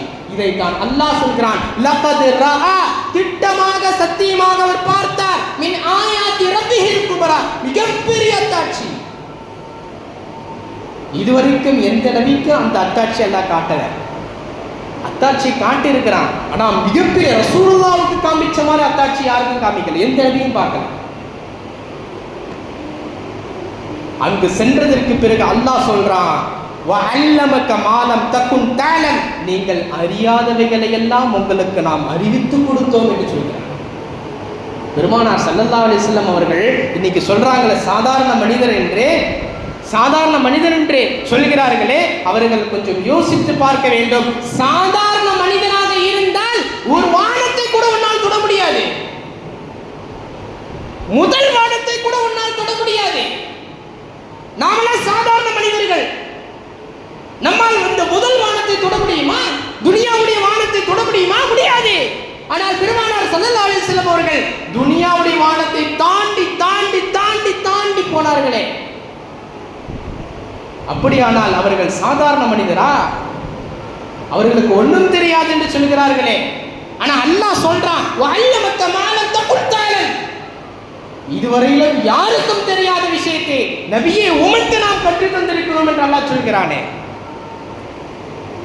இந்த அத்தாட்சிகளை எல்லாம் பெருமானார் ஸல்லல்லாஹு அலைஹி வஸல்லம் அவர்களுக்கு காண்பிக்க வேண்டும் என்பதற்காக வேண்டி அல்லாஹ் ஜல்ல ஷானுஹு தஆலா மிஅராஜ் பயணத்தை அல்லாஹ் ஏற்பாடு செய்து அவர்களுக்கு மிகப்பெரிய ஒரு உன்னதமான அந்தஸ்தை தந்தார். நபி ஸல்லல்லாஹு அலைஹி வஸல்லம் அவர்கள் இந்த உலகத்தை கடந்து 7 வானங்களுக்கு அப்பால் செல்கிறார்கள். முதல் வானத்தை கடந்து, 2வது வானத்தை கடந்து, 3வது வானத்தை கடந்து செல்கிற போது அங்கெல்லாம் ஒவ்வொரு நபிமார்களை பார்க்கிறார்கள். 7 வானம் 8 நபிமார்கள், 7 வானம் 8 நபிமார்களை பெருமானார் ஸல்லல்லாஹு அலைஹி வஸல்லம் அவர்கள் சந்தித்தார்கள். சுருக்கமா ஒவ்வொரு நபிமார்களை பார்த்தாங்க, சலாம் சொன்னாங்க, பேசுறாங்கன்னு சொல்லிட்டு போயிடலாம். ஆனா அந்த 8 நபிமார்களையும் பெருமானார் ஏன் பார்த்தார்கள் என்பதற்கு காரணங்கள் இருக்கின்றன. அந்த காரணத்தை நாம் தெரிந்தாக வேண்டும். நபி ஸல்லல்லாஹு அலைஹி வஸல்லம் அவர்கள் அந்த 8 நபிமார்களை ஏன் பார்த்தார்கள்? 1. 2வது, அந்த 8 நபிமார்களை பார்த்ததால் நமக்கு இந்த சமூகத்திற்கு கிடைத்த பாடங்கள் ஏராளம் உண்டு. பொதுவாக இந்த மிஅராஜுடைய நிகழ்வை சொன்னால் 1 மணி நேரத்தில் சொல்லி முடிக்க முடியாது, பல நாட்கள் ஆகும். அவ்வளவு பாடங்களும் படிப்பினைகளும் நிகழ்வுகளும் கொட்டி கிடக்கின்றன. அதை சுருக்கமாக தான் உங்களுக்கு நான் தந்து கொண்டிருக்கிறேன். கண்ணியமிக்க அல்லாஹ் நல்லடியார்களே, பெருமானார் ஸல்லல்லாஹு அலைஹி வஸல்லம் அவர்கள் முதல் வானத்தை அடைகிறார்கள். அதற்கு முன்பாக ஒரு நிகழ்வை அல்லாஹ் பெருமானாருக்கு காண்பிக்கிறான். முதல் வானத்துக்கு போகல. இங்க இன்னொரு விஷயத்தை நம்ம கவனிக்கணும். மக்காவிலிருந்து பைத்துல் முகத்தஸுக்கு ஒரு வாகனத்துல போனாங்க. அந்த வாகனத்துக்கு பேர் புராக். புராக் என்ற வாகனத்துல போனாங்க. புராக்னு சொன்னா என்ன? ஏன் இந்த வாகனத்துக்கு புராக் என்ற பெயர் வந்துச்சுன்னு சொன்னா, புராக் என்றால் மின்னல் என்ற அர்த்தம். மின்னல் விட்டது இல்லையா, இடி இடிக்குது இல்லையா, அதற்கு தான் பர்த் புராக் என்று பெயர். அந்த பெயரை அந்த வாகனத்துக்கு வைக்கப்பட்டது. ஏன் வைக்கப்பட்டுச்சுன்னு சொன்னா, மக்காவிலிருந்து பைத்துல் முகத்தஸுக்கு செல்லக்கூடிய அந்த பயண தூரம் என்பது 1 மாத காலம். இன்னைக்கு டெக்னாலஜி வளர்ந்துருச்சு, ஃப்ளைட்ல போய் டக்குன்னு இறங்கிடுவாங்க, 1 மணி நேரத்தில் போய் இறங்கிடலாம், அல்லது 1 நாள் ஆகும். ஆனா இன்னைக்கு மாதிரி ஃப்ளைட்லாம் கிடையாது, ஏரோப்ளைன்லாம் கிடையாது. ஒன்று குதிரை இருக்கும் அல்லது ஒட்டகை இருக்கும், அதுல தான் போய் ஆகணும். அப்படி போய் சேர்வதற்கு 1 மாசம் ஆகும். மக்காவிலிருந்து மஸ்ஜிதுல் அக்ஸாவுக்கு போறதுக்கு 1 மாசம் ஆகும். அந்த 1 மாத காலத்தை ஒரு இரவில் போயிட்டு வரணும், ஒரே ஒரு இரவுல போயிட்டு வரணும். அதனாலதான் அல்லாஹ் ஜல்ல ஷானுஹு தஆலா புராக் என்ற அந்த வாகனத்தை ஏற்பாடு செய்தான். ஏன் சொன்னா, அந்த வாகனம் மின்னல் வேகத்தில் கடக்குமா. மின்னல் வேகத்தில் போனாதான் 1 மாத கால தொலைவில் இருக்கக்கூடிய அந்த இடத்திற்கு ஒரு இரவுல ஒரு 5 மணி நேரத்தில் போயிட்டு வர முடியும், இல்லாட்டி முடியாது. அப்ப இந்த வாகனத்தில் பெருமானார் புறப்பட்டு சென்றார்கள். எதுவரை என்றால் மஸ்ஜித் அக்ஸா பைத்துல் முகத்தஸ் வரைக்கும் இந்த புராக் என்ற வாகனத்தில் போனாங்க. அங்கிருந்து மேலே போனாங்களே, எப்படி போனாங்கன்னு சொன்னா, அல்லாஹு அக்பர், இமாம்கள் விளக்கம் எழுதுகிறார்கள், மலக்குமார்களுடைய இறக்கையில் பெருமானார் பறந்து சென்றார்கள். பைத்துல் முகத்தஸில் ஒரு பாறை இருக்கிறது. இன்னைக்கு அந்த பாறை இருக்கு. அந்த பாறைக்கு பேரு சஹரத்துல் மிஅராஜ், மிஅராஜுடைய பாறை என்று பேர். சுமார் அந்த பைத்துல் முகத்தஸிலிருந்து ஒரு 500 மீட்டர்ல இருக்கு அந்த பாறை. அந்த பாறையின் மீது இருந்துதான் பெருமானார் ஸல்லல்லாஹு அலைஹி வஸல்லம் அவர்களை ஜிப்ரீல் அலைஹிஸ்ஸலாம் அவர்கள் தன்னுடைய இறக்கையின் மீது அமர்த்தி கொண்டு சென்றார்கள். பறந்து போறாங்க. போய் முதல் வானத்தை எட்டல. அதுக்கு முன்பாக அல்லாஹ் தஆலா ஒரு காட்சியை காட்டுறான். என்ன காட்சி? சொர்க்கத்தை போன்ற ஒரு காட்சியை காட்டுறான். சொர்க்கத்தை போன்ற ஒரு காட்சி அல்லாஹ் காட்டுறான். அந்த சொர்க்கத்தை பெருமானார் ஸல்லல்லாஹு அலைஹி வஸல்லம் அவர்கள் பார்க்கிறார்கள். அந்த சொர்க்கத்தில் ஒரு இனிமையான குரல் கேட்கிறது. இனிமையான குரல். அந்த சொர்க்கம் சொல்லுது, அல்லாஹ்ட்ட பேசுது அந்த சொர்க்கம், யா அல்லாஹ், என்கிட்ட எவ்வளவு மாளிகைகள் இருக்கு, அந்த மாளிகைக்குள்ள எத்தனை கோடி ரூம்கள் இருக்கு, எத்தனை பூஜாக்கள் இருக்கிறது, எத்தனை தோட்ட துறவுகள் இருக்கிறது, எத்தனை எத்தனை வைரங்கள், வைடூரியங்கள், மரகதங்கள், என்னென்னமோ இருக்கு. ஆனா அதை பயன்படுத்துறது யாருமே இல்லையே. அப்படின்னா என்ன அர்த்தம்? யாருமே சொர்க்கத்துக்கு இன்னும் வரலையே அப்படின்ட்டு அது ஏங்குது. அல்லாஹ் சொல்லுது, என்னமோ என்னை படைச்சி வச்சுட்டேன், ஆனா இன்னும் யாரும் என்கிட்ட வரலையே. அப்ப அல்லாஹ் ஜல்ல ஷானஹு தஆலா சொன்னா, யார் உலகத்தில் நல்ல அமல்கள் செய்கிறார்களோ, ஈமான் கொண்டு காரியங்கள் செய்கிறார்களோ, எனக்கும் என்னுடைய தூதருக்கும் கட்டுப்பட்டு நடக்கிறார்களோ, அப்படிப்பட்ட உன்னத புருஷர்களால் உன்னை நிரப்புவேன் என்று அல்லாஹ் அந்த சொர்க்கத்திடம் சொன்னான். அது சரி என்று சொன்னது. அதற்கு பிறகு மேலே செல்கிறார்கள். நரகத்தை போன்ற ஒரு காட்சி காண்பிக்கப்படுகிறது. அந்த நரகத்திலிருந்து கெட்ட நாற்றம் வீசுகிறது. நரகத்துக்கு போகல, ஆனா நரகத்தில் நடக்கக்கூடிய காட்சி முன்னாடி காமிக்கப்படுது. அந்த மாதிரி அதுக்கு பிறகுதான் ரசூலுல்லாஹி ஸல்லல்லாஹு அலைஹி வஸல்லம் 7 வானங்களை கடந்து சொர்க்கம் நரகத்தை பார்த்தார். உண்மையா ரியலா பார்த்தாங்க. இப்போ அல்லாஹ் சும்மா ஒரு காட்சியை காட்டுறான், டெமோ காட்டுறான்.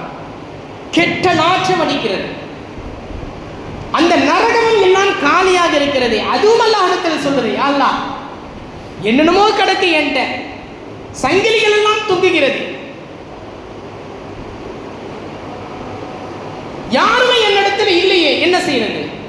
அப்ப அல்லாஹ் சொன்னா, ஒண்ணும் இல்லை, கவலைப்படாத. யாரெல்லாம் உலகத்திலே முருடர்களாகவும் கயவர்களாகவும் எனக்கு கட்டுப்படாமல் தான் தோன்றித்தனமாக தன் மனோ இச்சையின் பிரகாரம் வாழ்கிறார்களோ, அவர்களால் உன்னை நிரப்புவேன் என்று அல்லாஹ் சொன்னான். அது சரி என்று சொன்னது. இந்த 2 காட்சியை கடந்து பெருமானார் ஸல்லல்லாஹு அலைஹி வஸல்லம் அவர்களை ஜிப்ரீல் அலைஹிஸ்ஸலாம் அவர்கள் முதல் வானத்தை அடைந்து கதவை தட்டுகிறார்கள். முதல் வானத்தை கடந்து முதல் வானத்துக்கு போய் கதவை தட்டுறாங்க. இதுல ஒரு படிப்பனை நமக்கு சொல்லுவாங்க, யார் வீட்டுக்கு போனாலும் நம்ம போன உடனே உள்ள போயிடக்கூடாது. போன உடனே உள்ள போயிடக்கூடாது. ஃபர்ஸ்ட் காலிங் பெல் எடுத்து அடிக்கணும், அல்லது சலாம் சொல்லணும், அல்லது கதவை தட்டணும். இந்த படிப்பனை இந்த மிஅராஜின் மூலமாக அல்லாஹ் நமக்கு காட்டுறான். உள்ள இருக்கக்கூடிய அந்த வானவர் என்ன செய்யறார்? வாயிற்காப்பால் அவர் கேட்கிறார், யார் வந்திருக்கிறது? ஜிப்ரீல் அலைஹிஸ்ஸலாம் சொன்னாங்க, நான் தான் ஜிப்ரீல் வந்திருக்கிறேன். பெருமானார் இதுல இருந்து ஒரு பாடத்தை நமக்கு சொல்லி தர்றாங்க. நீங்க வீட்டுக்கு போய் வீட்டு உள்ள இருக்கிறவங்க யார் வந்திருக்கிறான்னு கேட்டா, நான் தான் வந்திருக்கேன்னு சொல்லாதீங்க. ஒன்னும் பேரை சொல்லுங்க, அல்லது இன்ன நபர்னு சொல்லுங்க, இன்னாரின் மகன் சொல்லுங்க, நான் சொல்லாதீங்க. ரசூலுல்லாஹ் இதையும் சொன்னாங்க, யாராவது நான் தான் வந்திருக்கிறேன்னு சொன்னா கதவை திறக்காதீங்கன்னாங்க. ஏன்னா வந்திருக்கிற ஒரு வேலை திருடனா கூட இருக்கலாம், வந்திருக்கிறவன் ஷைத்தானா கூட இருக்கலாம், வந்திருக்கிறவன் ஜின்னா கூட இருக்கலாம். ஏன்னா ஷைத்தானா இருந்தால் பேரே சொல்ல மாட்டான், ஜின்னா இருந்தால் பேரே சொல்லாது. யாருடைய உருவத்திலாவது ஜின்னு வந்திருந்தா அந்த உருவத்தில் இருக்கக்கூடிய மனிதரின் பேர் அந்த ஜின்னுக்கு தெரியாது, அதனால பேர் சொல்லாது, நான் தான் வந்திருக்கிறேன்னு சொல்லும். அப்ப ரசூலுல்லாஹ் சொன்னாங்க, ஜின்களாலும் வந்திருக்கோம், ஷைத்தான்களா வந்திருக்கோம். அதனால நீங்க என்ன செய்யாதீங்க, நான் தான் வந்திருக்கிறேன் அப்படின்னு சொன்னா கதவை திறக்காதீங்க, பேரை சொன்னா கதவு திறக்கும். இது மெஹராஜின் வாயிலாக பெருமானார் ஸல்லல்லாஹு அலைஹி வஸல்லம் அவர்கள் இந்த படிப்படியை நமக்கு கற்றுத்தராங்க.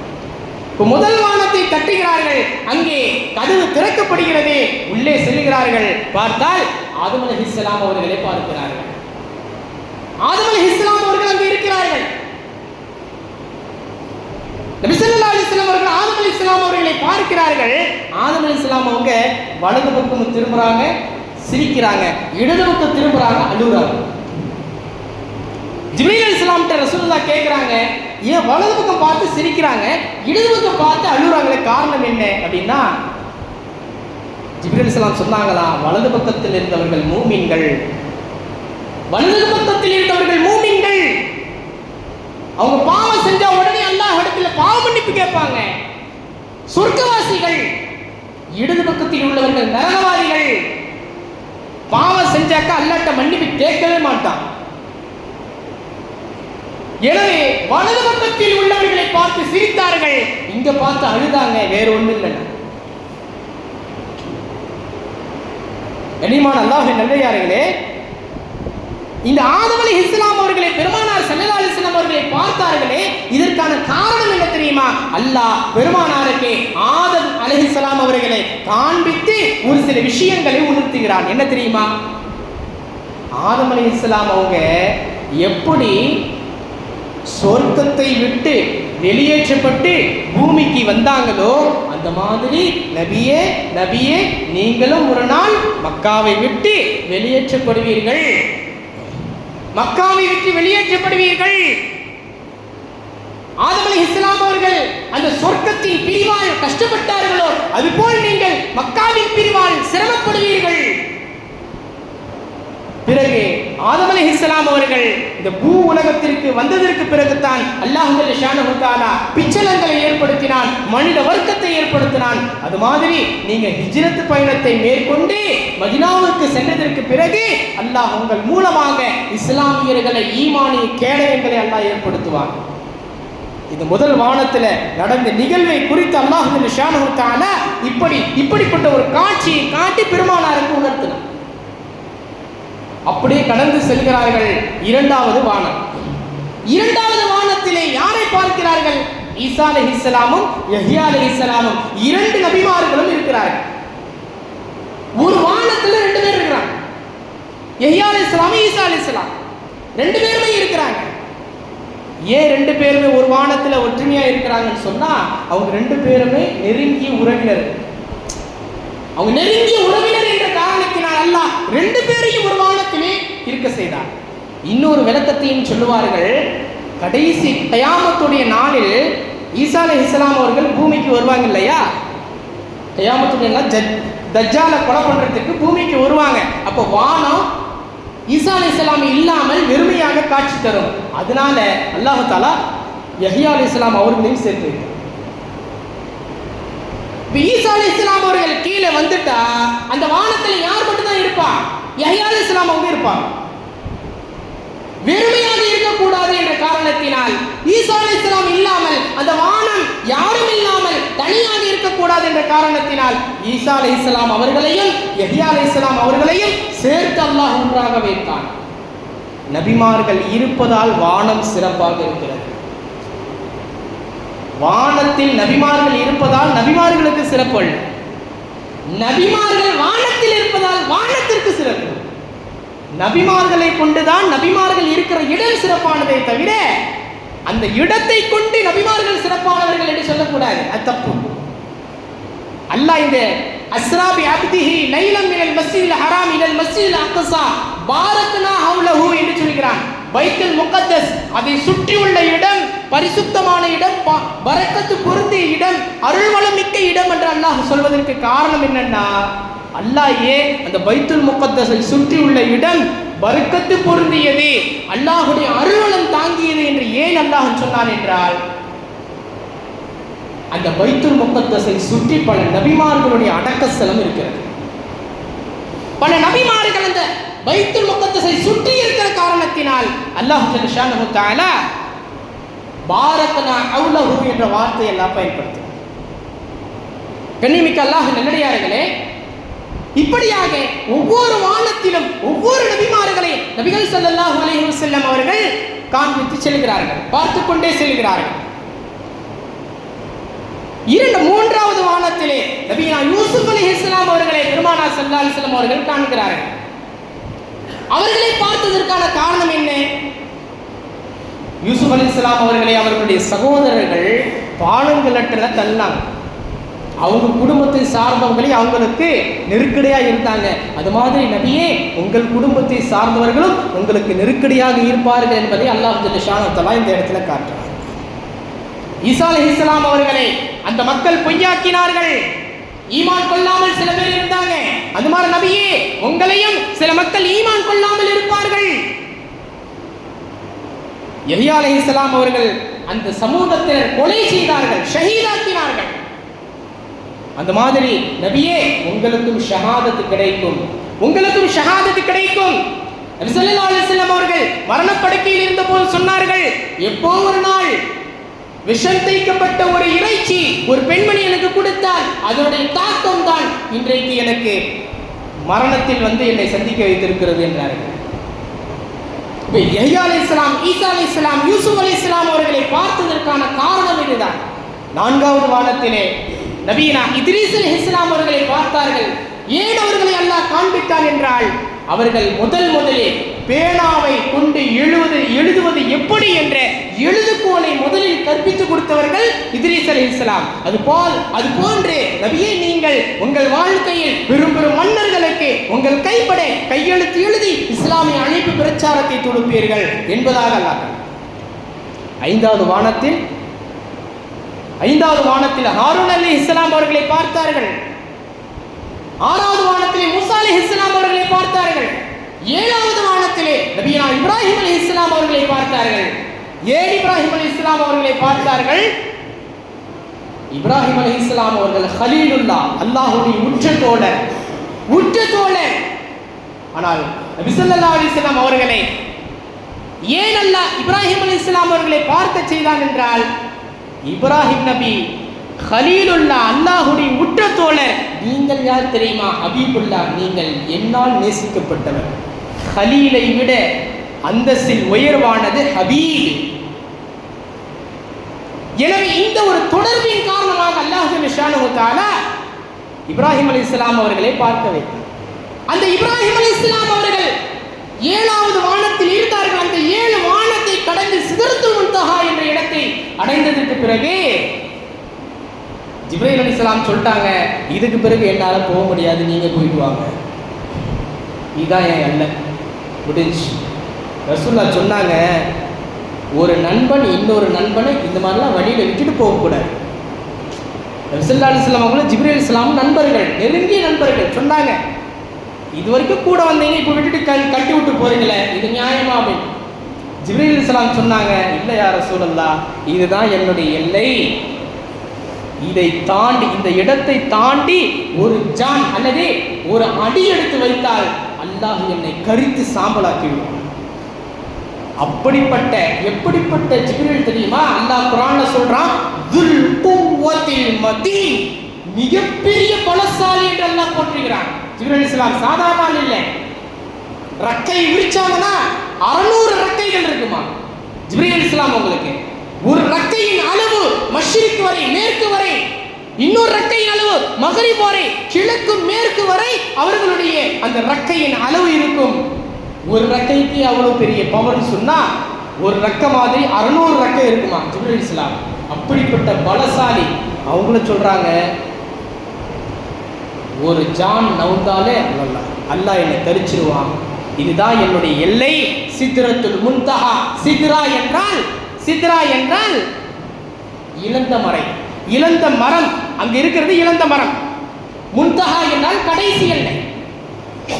அதுக்கு மேல் பெருமானார் ஸல்லல்லாஹு அலைஹி வஸல்லம் அவர்கள் கடந்து செல்கிற போது ஜிப்ரீல் அலைஹிஸ்ஸலாம் கிட்ட கேட்டாங்க, உங்களுக்கு ஏதாவது ஒரு ஆசை இருக்கா சொல்லுங்க, நான் நிறைவேற்றி தருகிறேன் என்று சொன்னாங்க. ஜிப்ரீல் அலைஹிஸ்ஸலாம் சொன்னாங்க, யா ரசூலல்லாஹ், எனக்கு ஒரு ஆசை இருக்கு. பொதுவாக மலக்குமார்களுக்கு ஆசை கிடையாது. அவங்க எதை அல்லாஹ் எதை சொல்றானோ அதை மட்டும்தான் செய்வாங்க. அவங்களுக்குன்னு தனிப்பட்ட முறையில் விருப்பம் வெறுப்பு எதுவுமே கிடையாது. ஆனால் அந்த நேரத்தில் ஜிப்ரீல் இஸ்லாம் அவங்களுக்கு ஒரு ஆசை இருந்திருக்கு. பெருமானார் ஸல்லல்லாஹு அலைஹி வஸல்லம் கேட்டாங்க, உங்களுக்கு ஏதாவது தேவை இருக்கா சொல்லுங்கன்னா, ஜிப்ரீல் இஸ்லாம் சொன்னாங்க, எனக்கு ஒரு தேவை இருக்கு, எனக்கு ஒரு ஆசை இருக்கு, அல்லாஹ் இடத்துல கேட்டு நீங்க நிறைவேற்றி கொடுங்க. என்ன தேவை? நாளைக்கு மறுமையில சில பேர் சிராத்துல் முஸ்தகீம் பாலத்தை கடந்து செல்வார்கள் இல்லையா? சிராத்துல் முஸ்தகீம் பாலத்தை கடந்து செல்வார்கள் இல்லையா?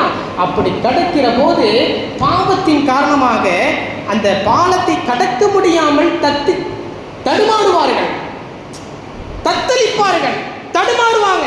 அப்படி தடுமாறுகிற போது தவறி அந்த பாலத்தை விட்டு தவறி நரகத்தில் விழுந்து விடுவார்கள். அப்படி நரகத்தில் விழாமல் என்னுடைய ரக்கையால் அவர்களை பாதுகாத்து சொர்க்கத்தில் கொண்டு போய் சேர்ப்பிக்க வேண்டும். அந்த பாலத்தில் தடுமாற்றத்தோடு நடப்பவர்களை கீழே விழுந்து விடாமல் என்னுடைய ரக்கையை கொண்டு காப்பாற்றி அவர்களை சொர்க்கத்தில் கொண்டு போய் சேர்ப்பிக்க வேண்டும். இந்த ஆசை மட்டும்தான் இருக்கு, வேற எந்த ஆசை கிடையாது. அல்லாஹ்விடத்தில் கேட்டு அதை எனக்கு நிறைவேற்றி தாருங்கள் என்றார்.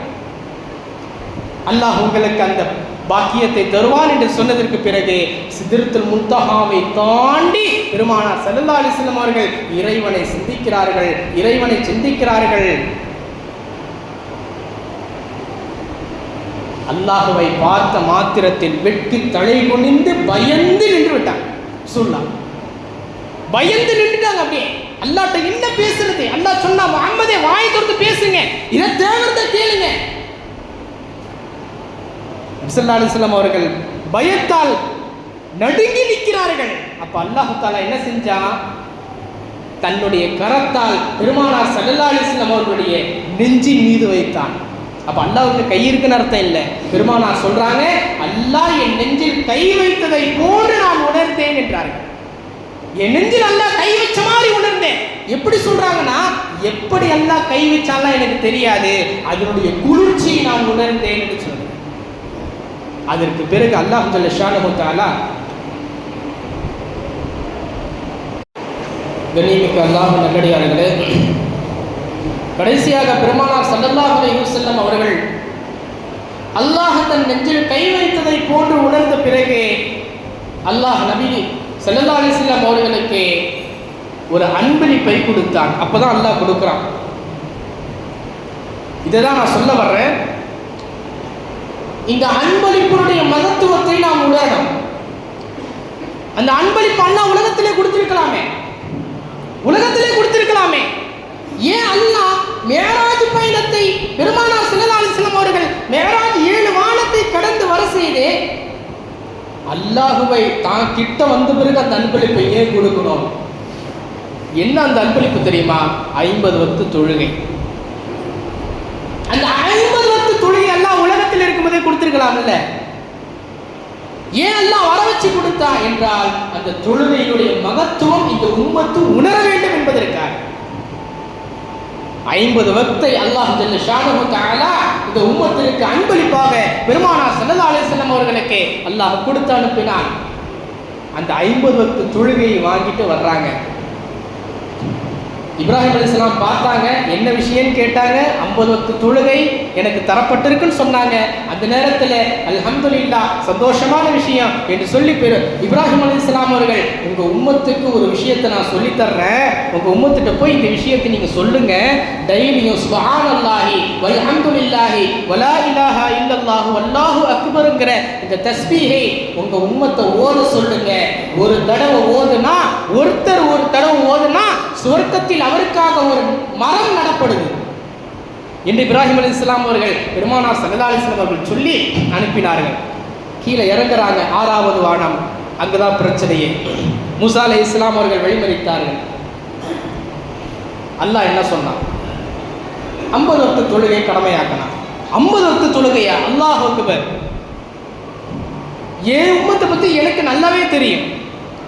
உங்க உம்மத்தை பத்தி நீங்க எப்படி தெரிஞ்சிருக்கிறீங்களோ அதை விட எனக்கு நல்லாவே தெரியும்.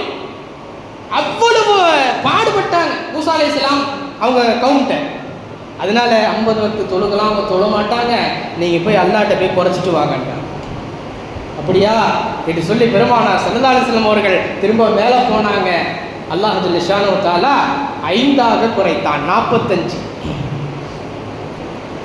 சில ரிவாயத்தின் அடிப்படையில், சில அறிவிப்பின் படையில் 10ஆக குறைச்சான் என்று வருகிறது. சில அறிவிப்பில் 5ஆக குறைத்தான். ஆக மொத்தம் அல்லாஹ் குறைச்சான். 40ஆக குறைத்ததற்கு பிறகு வந்தாங்க மூசா அலைஹிஸ்ஸலாம். என்ன 40 அல்லாஹ் ஆக்கியிருக்கிறான், 10 குறைச்சிட்டான். இது சரிப்பட்டு வராது, போங்க போய் குடிச்சிட்டு வாங்க. இப்படியாக அனுப்பி அனுப்பி அனுப்பி 40 30 ஆச்சு, 30 20 ஆச்சு, 20 10 ஆச்சு, 10 கடைசியில் 5ல் வந்து நின்றுச்சு. அல்லாஹ் 5 ஆக்கும் போது சொல்லி அனுப்பிட்டான், நபியே இதுக்கு பிறகு நீங்க என்ன செய்றீங்கன்னு தெரியல, இந்த 5 வக்தை உங்க உம்மத்தை தொழ சொல்லுங்க, 50 வக்துடைய நன்மையை நான் வாரி கொடுத்துறேன்.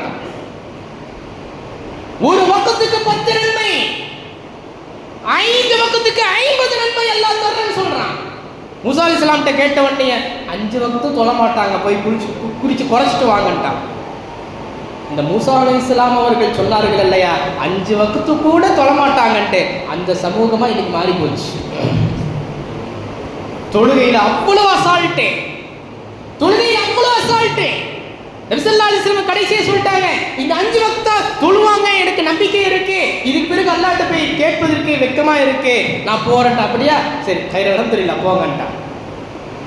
கண்ணியமிக்க அல்லாஹ் நல்லடியார்கள், அன்பருக்குத்தானவர்களே, இந்த 50 வக்து தொழுகையை 5ஆக குறைத்ததற்கு பிறகு இந்த உலகத்துக்கு வந்தார்கள்.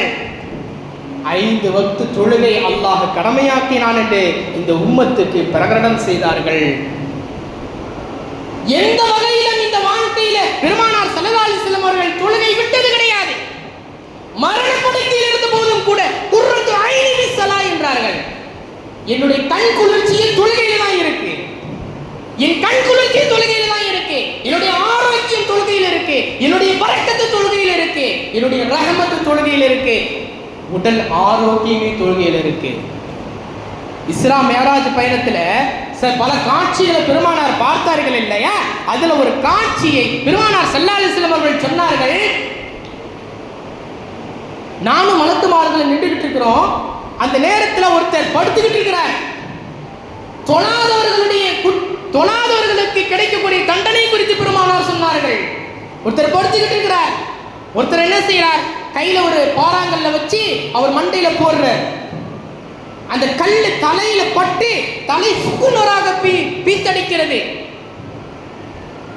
அதுக்கு பிறகு அந்த கல்லு யார் தூக்கி போட்டாரோ அவர் கையில இருந்து சேருது. அந்த கல்லை எடுத்துக்கிட்டு திரும்ப அவர் மண்டையில போடலான்னு வரும்போது பழைய மாதிரி நல்லா இருக்கு தலை. திரும்ப திரும்ப திரும்ப திரும்ப இந்த தண்டனை கொடுக்கப்படுது. நபி ஸல்லல்லாஹு அலைஹி வஸல்லம் சொன்னாங்க, நான் கேட்டேன் ஜிப்ரீல்ட்ட, இது யாருன்னு கேட்டேன். அவங்க சொன்னாங்க, ஐங்கால தொழுகையை கூட கடமையாக்கப்பட்ட தொழுகையில் அசட்டத்தனம் செய்கிறவர், தொழாத மனிதர். இந்த உலகத்திலே நாம் அல்லாஹ் நமக்கு கடமையாக்கிய தொழுகை தொழவில்லை என்று சொன்னால் இப்படிப்பட்ட தண்டனை நாம் அனுபவித்தாக வேண்டும். அல்லாஹ் காப்பாற்றணும். வாழ்க்கையில் எந்த நேரத்திலும் எந்த நேரத்திலும் நாம் தொழுகை விட்டுவிடக்கூடாது. மரணப்படுக்கையில் இருக்கும் போது கூட தொழுதுட்டு தான் மௌத்தா போகணும். இஸ்லாம் அதற்கு பல வழிகாட்டுதலை தருகிறது. நின்று தொழ முடிஞ்சா தொழு, உட்கார்ந்து தொழ முடிஞ்சா உட்கார்ந்து தொழு, படுத்துதான் தொழ முடியுமா படுத்து தொழு, படுத்து கூட தொழ முடியாதா தொழற மாதிரி ஆக்டிங் பண்ணு, அல்லாஹ் ஏற்றுக்குவான். தொழுகைக்காக வேண்டி எதையும் விட்டுடலாம், தொழுகைக்காக வேண்டி எதையும் விட்டு விடலாம். எதற்காக வேண்டிய தொழுகை நம்ம விட்டுறக்கூடாது. அல்லாஹ் காப்பாற்றணும். ஏன் தெரியுமா, லா தீன லஹு லிமன் லா ஸலாத்த லஹு. பெருமானார் ஸல்லல்லாஹு அலைஹி வஸல்லம் சொன்னாங்க, யார் தொழலையோ, யாருக்கு தொழுகை இல்லையோ அவருக்கு மார்க்கமே இல்லை. காரணம் என்ன, அஸ்ஸலாத்து இமாதுத்தீன், தொழுகை என்பது மார்க்கத்தின் தூண், மார்க்கத்தின் தூணாக இருக்கு. இந்த தொழுகை என்பது மார்க்கத்தின் தூண். ஒரு கட்டடம் ஸ்ட்ராங்கா நிற்பதற்கு, ஸ்திரமாக நிற்பதற்கு தூண் எவ்வளவு பெரிய உதவி செய்யுது. மார்க்கம் உறுதியாக தலைத்து நிற்பதற்கு தொழுகை என்ற தூண் அவசியம். யார் அந்த தொழுகை என்ற தூணை வீணாக்கி விட்டாரோ அவர் மார்க்கத்தையே செஞ்சிட்டார். இன்றைக்கு முஸ்லிம் என்று பேர் தாங்கியவர்கள் பல அனாச்சாரங்களில் ஈடுபடுகிறார்கள். மாற்று மத கொள்கையிலே அவங்க செயல்படுறாங்க. பேருக்கு மட்டும்தான் முஸ்லிம்கள், செயல்பாடு முழுக்க யூத நசாராக்களுடைய செயல்பாடுகள். காரணம் என்ன தெரியுமா? தொழுகை என்ற மார்க்கத்தின் தூணை அவர்கள் தகர்த்தார்கள். அவங்கள்ட்ட இருந்து தீன் போயிட்டே இருக்கு. இன்னைக்கு சிறார்கள் எங்க தொழுறாங்க? மூதாதையர்கள், நம்முடைய தாத்தாமார்கள் பாட்டிமார்கள் தொழுறாங்க, அல்ஹம்துலில்லாஹ். ஆனா இன்னைக்கு இருக்கக்கூடிய நவீன தலைமுறை ஃபஜ்ர் இல்ல, லுஹர் இல்ல, அஸ்ர் இல்ல, மக்ரிப் இல்ல, இஷா இல்ல, ஒண்ணுமே இல்ல.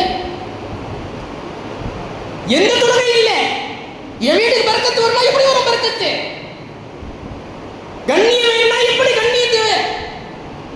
தொழுதாதான பரக்கத்து வரும். நபி ஸல்லல்லாஹு அலைஹி வஸல்லம் சொன்னாங்க, யார் ஃபஜ்ர் தொழுறாரோ அவர் அல்லாஹ்வுடைய பாதுகாப்புல இருக்கிறார். யார் ஃபஜ்ர் தொழுகிறாரோ அவர் அல்லாஹ்வுடைய மார்க்கத்தின் கொடியை பிடித்துக் கொண்டிருக்கிறார். அவர் அல்லாஹ்வுடைய பொறுப்புல வந்துடுறாரு. ஃபஜ்ருடைய நேரத்திலே யா அல்லாஹ் இந்த உம்மத்துக்கு பரக்கத்து செய் என்று பெருமானார் ஸல்லல்லாஹு அலைஹி வஸல்லம் அவர்கள் துஆ செய்தார்கள். நபி ஸல்லல்லாஹு அலைஹி வஸல்லம் சொன்னாங்க, யார் இஷாவுடைய தொழுகையை தொழுவாரோ இரவுல நின்று பாதி இரவு நின்று வணங்கிய நன்மை கிடைக்குது. இஷா தொழுகையை யார் தொழுறாரோ ஜமாத்தோட அவருக்கு என்ன நன்மை? இரவு முழுக்க நின்று வணங்கம் அல்ல, பாதி இரவு நின்று வணங்கிய நன்மை கிடைக்கிறது. யார் சுபஹ் தொழுகிறாரோ, யார் ஃபஜ்ர் தொழுகிறாரோ முழு இரவும் நின்று வணங்கிய நன்மை கிடைக்கிறது. இந்த இஷாவுடைய தொழுகையும் ஃபஜ்ருடைய தொழுகையும் ஒருத்தருக்கு மட்டும் அது பிடிக்கவே பிடிக்காது என்று பெருமானார் சொன்னார்கள். யார் தெரியுமா? யாரு நயவஞ்சகனா இருக்கிறானோ அவன் இஷா தொழுகிறத விரும்ப மாட்டான், ஃபஜ்ர் தொழுகிறத விரும்ப மாட்டான். அப்படின்னா நான் சொல்ல மாட்டேன்,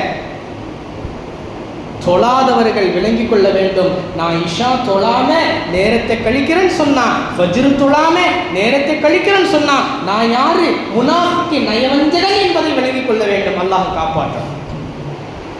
நபி ஸல்லல்லாஹு அலைஹி வஸல்லம் அவர்கள் சொன்னார்கள், இந்த உலகத்தில் செய்யக்கூடிய அமல்களுக்கு நாளை மறுமையிலே கேள்வி கணக்கு உண்டு. அந்த கேள்வி கணக்கு அல்லாஹ் முதல்ல எதை பத்தி கேட்பான்னு சொன்னா தொழுகை பற்றி தான் கேட்பான். தொழுகை சரியாக இருந்தால் மற்ற அமல்கள் அனைத்தும் சரியாக இருக்கும். தொழுகை வீணா போனா எந்த அமல் எல்லாமே வீணா போகும். எண்ணிமிக்க அல்லாஹ்வின் நல்லடியார்களே, அன்பானவர்களே, தொழுகையை கட்டி காக்க வேண்டும், தொழுகையை பேண வேண்டும். தொழுகைதான் ஈமானிய பலம், தொழுகைதான் உடல் பலம், எல்லாவற்றுக்கும் அஸ்திவாரமாக தூணாக இருப்பது தொழுகை. தொழுகை விட்டவன் கெட்டான். அல்லாஹ் ஜல்ல ஷானஹு தஆலா தொழாதவர்களின் கூட்டத்தை விட்டும் பாதுகாத்து தொழக்கூடியவர்கள் கூட்டத்தில் அல்லாஹ் நம்மை இணைப்பானாக. ஐங்கால தொழுகையை நியமமாக பேணுதலாக தொழக்கூடிய நன்னசீபை அல்லாஹ் எனக்கும் உங்களுக்கும் இந்த உலகத்தில் முஸ்லிமாக மூமினாக பிறந்திருக்கக்கூடிய ஆண் பெண் அனைவருக்கும் இன்றைய நவீன சிறார்களுக்கும் அல்லாஹ் தஆலா தந்தருள் புரிவானாக. ஆமீன். வ ஆகிரு தஅவானா அல்ஹம்துலில்லாஹி ரப்பில் ஆலமீன். அஸ்ஸலாமு அலைக்கும் வரஹ்மத்துல்லாஹி வபரகாத்துஹு.